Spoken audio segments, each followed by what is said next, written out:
What's up, everybody? We are back for another episode of In Full Stride. I'm Carson Gambaro here with one of the out-of-nowhere talents in the 400 meters in New York State, Jaylen Mozone, a Green Tech Iona University commit. Welcome on, Jaylen. Thank you. Thanks for having me. Absolutely. It's a big pleasure, not just as someone who's a 400-meter fanatic, but just loves to see those out-of-nowhere type of stories like yours that I'm hoping to tell with this episode today. Would you like to start off by just giving us a little introduction? Who is Jaylen Mozone? Well, I'm a senior runner at Green Tech. I'm a sprinter. I run the 400, which is my main event. And I really started track around 2 years ago, actually taking it seriously. So it's good to be able to have myself in this position right now. You got yourself all the way up to a silver medal at New York State's for Class B, and even third in the Federation after having run the 4x4 earlier that day. So you've not only shown that you can take the sport seriously, but take it so seriously that you can put in hefty workloads at championship meets and really run with some of the best of them. This senior season, though, coming into it, you were an unknown. You were 62nd tied for in the state coming into your senior year at 49.83, which was still a very impressive sub 50. And now you're running 47.09. Yeah. And that was a solo effort race. So what would you say broadly were some of the biggest keys to making the jumps that you did in your main event? It was mostly just getting over mental blocks. You know, just telling myself I can do it no matter what injury I have, no matter what people are telling me, that I can get through it and run my own race and succeed at it. You were dealing with thigh strains, right, throughout the season? Any other types of injuries that were bothering you? A hamstring injury from last season on the same leg. So basically my whole right leg, just front and back, kind of sore. And you were not exactly a year-round runner at Green Tech, so what other sports did you play, just to let the people know? Freshman and sophomore year, I started off playing basketball, played JV, and I just tried out track on my off season since I had nothing else to do. Ended up working well, and I ended up just focusing solely on it. Found out basketball wasn't really my sport, and as I got better at track, I just said, I feel like I can do more with this. Did you find the injury bothering you, though, throughout basketball season? Yeah, it was there. It was here and there, and you know, I tried to do my best to recover from it, but it never really left. Yeah, that adds just to the impressiveness, I think, of your 47 PR that you achieved. But going back to what you said before, how you figured out you were good at track, did you remember any specific moment that told that to you? I'd say it was my first conference final at the Patroon. Oh yeah. I ended up running my first 400, and first ever 400. I got out there, and I think I got around like a 50. And in your first 400? Yeah. Oh my gosh. I hit a 50, and my team was looking at me and like, that's like close to our school record already, and especially going against in the championship, earning me a medal, it was just, there's definitely potential there to unlock. What year was that? Junior year? Junior, so last year? Yeah, last year. Gotcha. So that was a year that included tons of 400-meter talent. One that we were literally talking about before this, Neil Howard III, one of two guys now on the Section 2, which, to remind our new viewers, is the local section in the Albany area, New York State. There are only two guys, one being Isaiah Brown from Amsterdam at 46.40, and Neil Howard III, who's literally competing for Michigan now, collegiately, at 47.01. Yeah. You're right there at number 3 now. It's a great feeling just to be up there and mention with those guys, amazing athletes. It's something that I've dreamed of. Seeing Neil run in person, running against him, is definitely an inspiration. Yeah. He's a guy that obviously does a lot more than just the 400. Yeah. What other events have you experienced throughout your years? The triple jump. Actually, when I started track, it was like a progression. Freshman year, I did the mile, just running it. That was like me in modified. Yeah. Did the mile. I dropped down to the 800 sophomore and junior year, and I did okay with that. 205. It's like, no experience, it was okay. It won me some races. Yeah. And it got me in shape for the 400, which I tried junior year, and I ended up excelling at that.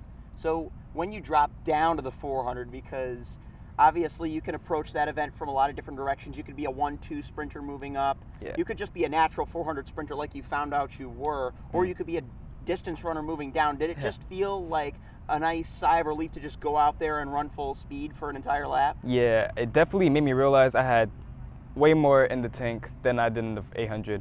After 800s, I was just exhausted. But after a few of those, running a 400 was just almost effortless. And when I finally applied speed to it, I found out I could use more of this energy, get faster times. Let's talk about that effortlessness, though, because it's one of my favorite concepts as I've grown closer to the 400 over my unretired years with the sport. Yeah. Was that something that you felt right away when you ran the 400, or did you teach yourself that concept as you chose to take the event seriously? As I chose to take the event seriously, I started off thinking, oh, it's a sprint. I should just go all out, just hard into the ground, just straight sprint. But I found out that it's more of like technique based, where I'm not really just running fast, but I'm doing it in a way where I conserve energy and I kick at the right times, I move at the right times. Mm-hmm. Let's talk about some of your big races that really got your name a little bit out there this season. First, it was the Eddie meet. Yeah. That was one race I was announcing. I remember at the end, it was Jaylen Mozone comes out of nowhere, but just looking at that race more specifically, you pretty much even split like as in 24 and 24 for a 48-26, which was insane. Do you pay attention to your 200 splits much in the 400? Oh yeah, for sure. Every 400, I try to drop those splits because next year I might even be moving down to the 200 just to try it out. Yeah. I've been doing it all my track and field career. Who knows what I can do in the 200? Yeah, I mean, well, if you have the speed to go 47.09, you'd have to think that there's something in store there. Yeah. But just what did that feel like in that specific race? Because you were right around in 4th or 5th with 200 to go and still in 4th with 100 meters to go, and you ultimately came away with the win. Yeah. Well, when I started the race, it was after a 4x8, and I had felt that was my first experience with my thigh strain. And so I was sitting down at the tent. I'm like, I don't know if I can run this. I put on a brace, and I was like, I think I'm just going to go out there. It's a big stage. It's going to be my final time, my first and final time being there. So I might as well just try it out, see what I have. Mm-hmm. I got out to a slow start, and in my head, it was just straight doubt, like, what am I doing? I saw a great runner from Boston Spa, Kalahi, make up that stagger immediately. I'm like, I don't think I can do this. But like I said, getting over those mental blocks, it's just like, I know if I put forth my best effort, I could make something incredible happen. And so on that final 150, I said, let me just go all out. And I just didn't feel that thigh anymore.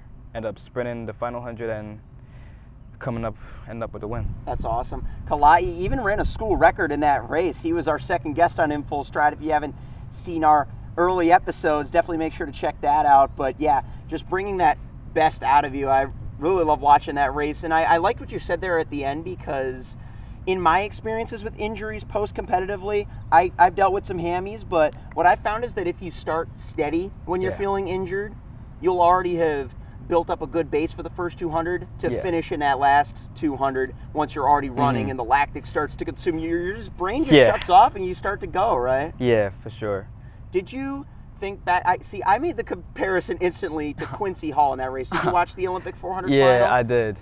Did you almost feel like you summoned that Quincy Hall get home son dog mentality in that last 100? It's just like I'm just trying to go, and I look back at that race at the Olympics, because that's also another race that I was looking at, trying to study the 400. And it's just like that feeling is unbeatable. Just seeing somebody in front of you and just trying to make it up, and just trying to get to that finish line. Now, in your 47.09 race at state quals, it was different because there was nobody in front of you. There was nobody near you. You just took off because, again, you were racing Class B athletes, so you were pretty much in a league of your own, minus your teammate Kristen, who's another sub-50 guy. But what was that experience like, just running a solo effort, getting to really push that boundary and get pretty close to sub-47 after having never even broken 48 before? Coming into that race, I was just thinking, like, season's about to end. Last season, that's where my season ended, so it's like I might as well just give everything I have, and especially just show my teammate Christian that he has a lot of potential, and we're gonna push each other through this whole race. So I just said I ditched the slow start, I got out with a sprint, I tried to make up all the stagger by the back stretch, and I just kept going. I didn't feel tired at all. I was just pushing for that time. I came down the straight, I saw a 42. I'm just like, I gotta hit this. I just gotta do it. That was the same feeling. If you guys saw my little recap of my 55, that's been one of those numbers that's just like haunted me through the years. And when I saw 47 retrospectively with 50 to go, I was like, I got this. And yeah, I'm actually racing tomorrow at an exhibition meet. I don't know if they'll have a clock there, but hopefully they do, so I can maybe give myself that little extra jolt. But I want to ask you too, when you're making up those staggers, I feel like that can almost add you a little bit of incentive to go faster in an instantaneous moment. Once you feel like you pass somebody, you just tell yourself you got to stay ahead. Is that kind of what you were telling yourself in that race once you made up that stagger through 150? Yeah, for sure, because usually I keep it safe where I make my move at the very end, try to do my kick, and make sure nobody can outkick me. And so in that race, I just said, let's just go for it. Let's just go for it right now. Make up that stagger and just keep it. I almost want to look behind me and make sure nobody was coming up on me because I didn't think I could go that fast. Yeah, you almost pulled back that old distance runner trick out of your hat there. Well, no, you had no need to. You just kept driving for the line. And I know I saw on your Instagram recap, you were a little bit disappointed because you slowed up at the end. Yeah. And 900ths of a second, you never know what could have happened, right? You never know. But hey, you still have that goal to chase. You still have a lot left on your plate, but you got to experience something for the very first time. That's the big takeaway about your senior year, a New York State championship. What was that experience like for you? It was something I've always dreamed of. Last year, I wish I had made it. This year, going into it, just seeing all those teams throughout the whole state, a whole bunch of great runners, it's like, do I even belong here? I've never been here. Nobody knows me, but I just got to go out here and perform. People came out to watch me. I have a great support system, especially with my school. They came through a lot and just kept my head on my shoulders. Anybody in particular you'd like to thank as part of your support system that got you all the way to that state championship stage? Oh, for sure. For athletes, my teammates Christian Gomes, Jaylen Mozone, they both, throughout my whole years at Green Tech, they just been telling me, you have this. Even when I doubted myself, saying, am I even a sprinter? Am I even fast? They just said, like, you got this. You just got to have that mentality. You have a lot of potential. Even people like Albany, Hector Smith, they've been telling me, like, you're better than you think you are. You just have to believe that you can achieve that. And my coaches, James McKell and Coach France, throughout these 4 years, they've saw that potential in me, that he can be somebody big in this program and really push us there to the next level. Was that belief kind of in the back of your mind once you got on that starting line, once that big moment came? Yeah, for sure. Actually, I was in that same position again where I was in my thigh brace, and I was just like, I'm hurt again, probably the worst I've been all season, but I'm also at the biggest stage I've been all season. So this is what you're dreaming for. This is what you're working for. Yeah. At this point, there's no excuses. Got to go out there and do the best that I can. I'm here for a reason. I was in lane 4. I set myself up for this, so I might as well just finish it off the best I can. How did you feel overall about your performance at States, running the 47 split in the 4x4, and then those 248s to get you your Class B silver and then your Federation bronze? Yeah. Looking back at it, there's a lot of things like in retrospect where if I ran that race again, I'll do a lot of things differently. But overall, it's just taking my win personally to where nobody in my school's history has ever placed at States, has ever done what I did, and I'm just continuously setting school records and just putting it up for the younger guys on the team who hopefully surpass me in these future years. Absolutely. I want to speak to that point you made, though, because let's keep in mind where we are.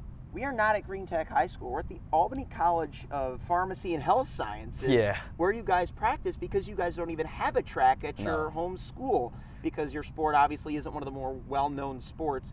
Not to slander your school or anything like that, but that's just the way it is, and that's just the situation that you guys are in, with something to build out of almost nothing. So just what do you feel like you and your teammates have added to this program over the years? A bunch of us, not even being track guys, but just coming from a whole bunch of backgrounds, a whole bunch of sports, just making do with what we have, because Green Tech is mostly a basketball program, as most people know. So just seeing people just be motivated to build from the ground up. And we're not looking at what we have right now, we're looking at the future as to where we can perform with this. Once we get our own facilities, once we put more into the program, we can produce even better athletes. Do you have any future visions or dreams perhaps for your high school program? Like, where would you like to see it in 10 years? In 10 years, I expect, even now we have some great runners. We brought the most people to states this year that we have ever. So just in the future, bringing the whole team there, just making Green Tech a known name, having people that can expect us there, expect us to see that black and green, and always look at us as they can compete. Even now we can compete, and we don't have half as much as what these other schools have, but we just think we're those athletes that we can compete with anybody. And in the future, we just want to be a household name. Yeah, gotta rep those Eagles moving forward. But of course, 10 years from now, you're probably going to be somewhere different, wherever that be in life, with athletics. If you could be anywhere in 10 years from where you are today, where would you want to be? I think personally, seeing what I did now, seeing how much I've accomplished in a short span, if I really take this slowly and focus, I could see myself at big world-class stages. I just think I have that in me, and I just have that mentality that the sky's the limit. Oh yeah. You think that's prepared you for the college stage that you're about to experience for the first time? Yeah, for sure. I think it's put me in a light as to where I've proved I've belonged, and even having no facilities now, especially them throwing me into that light at Division I can unlock even more potential and break my limits.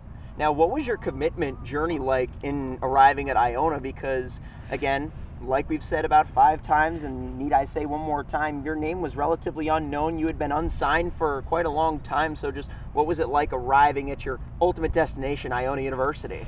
Starting my senior year, I had no offers. I had some interest from some D3, D2 schools, but it was mostly like me running track in college was to just keep running.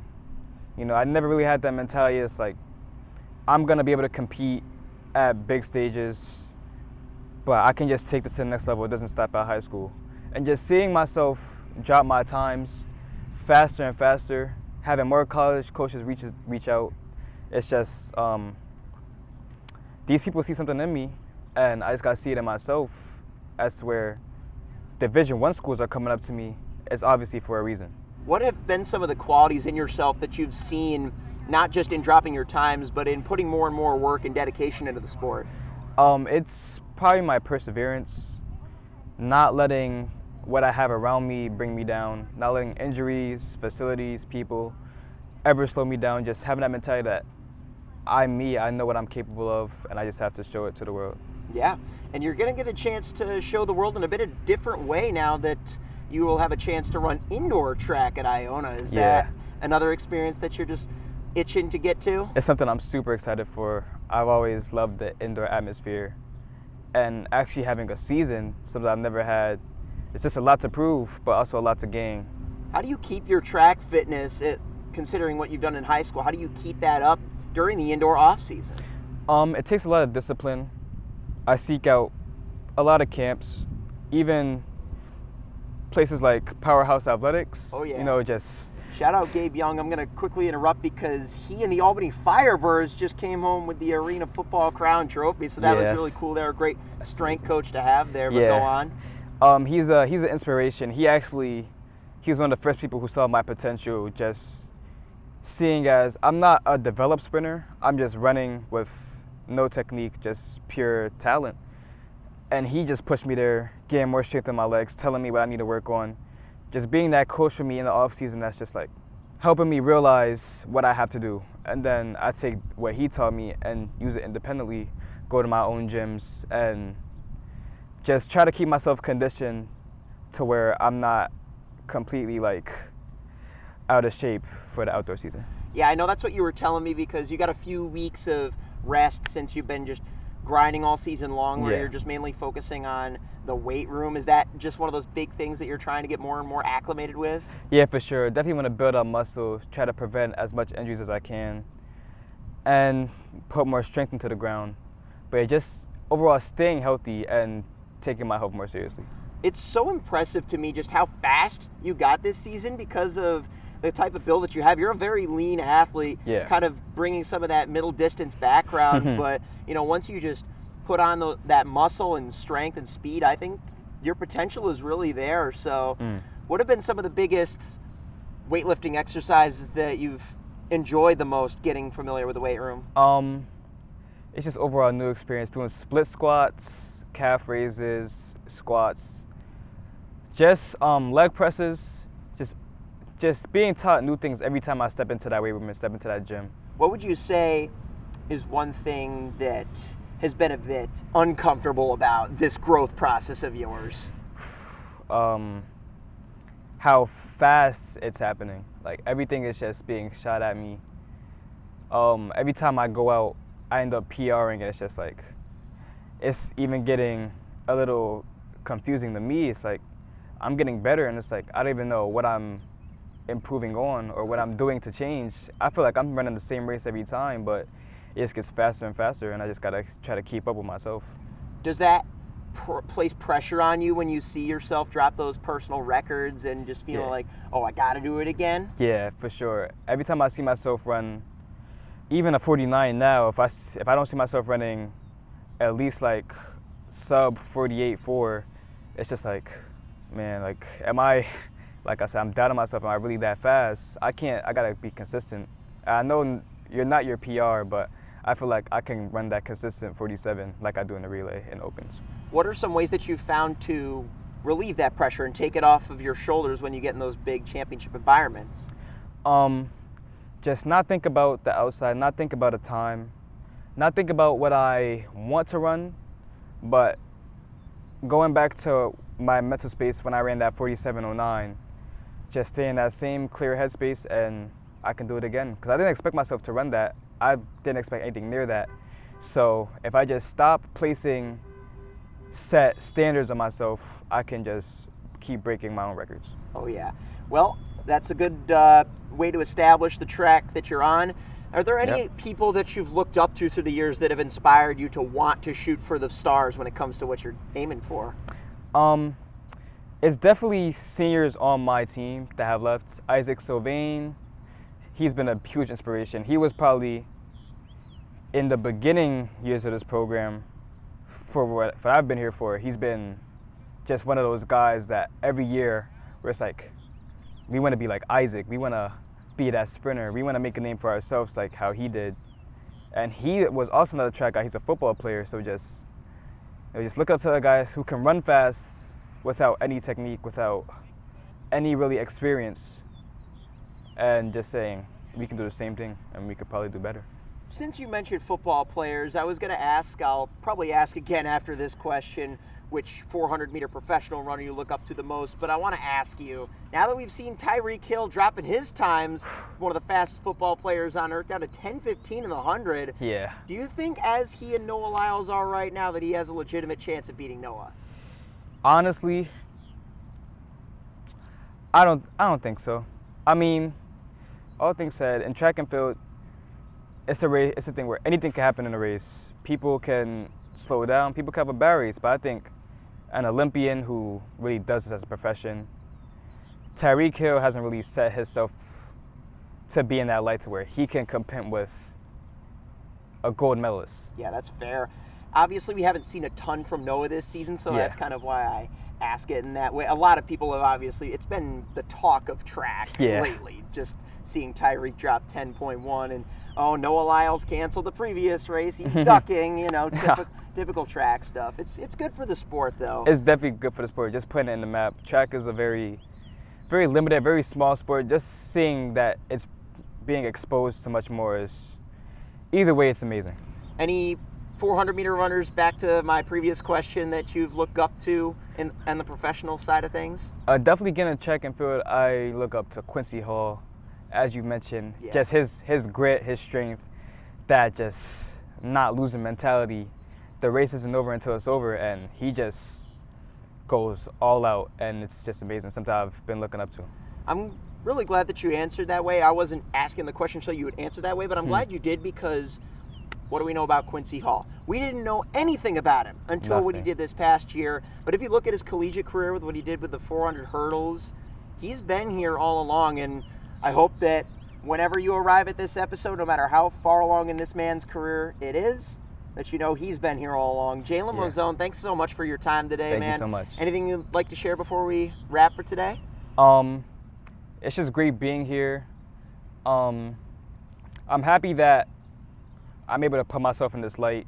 I never would have thought I would have been here my freshman year, and now that I'm a graduate, it's just amazing seeing people reach out to me, and I'm very grateful for you, because you definitely gave me a boost hearing you announce all of that. It's just amazing, and it's just proved to me that it's never too late to really put yourself out there.